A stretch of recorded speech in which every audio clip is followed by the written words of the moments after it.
भारत पाकिस्तान बीच गरियो औपचारिक युद्ध विराम। नमस्कार दर्शकबिन, म बिङ अलर्ट नेपालको समाचारदाता अङ्कित शर्मा सुवेदी। भारत पाकिस्तान बीच मे 10 मा पूर्ण युद्ध विरामको सहमति भएको छ।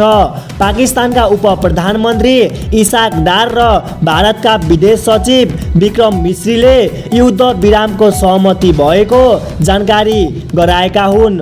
छोटो विज्ञप्ति पेश गर्दै मिश्रीले दुवै पक्षबीच मे 10 का दिन साँझ भारतीय समयअनुसार 5 बजेदेखि स्थल, आकाश, समुद्रमा सबै प्रकारको युद्ध र सैन्य कारबाही आंशिक नभई पूर्ण रूपमा रोक्ने सहमति भएको जनाएका छन्। दुवै पक्षका डिएमजिओहरूलाई यो सहमति कार्यान्वयन गर्न निर्देशन समेत दिइसकिएको र दुवै अधिकारीहरूबीच मे 12 दिउँसो 12 बजे फेरि संवाद हुने समेत बताइएको छ। यस्तै अलर्टिङ प्रहारका लागि हेर्दै गर्नुहोला, सुन्दै गर्नुहोला बिङ अलर्ट नेपाल। हस्त, धन्यवाद।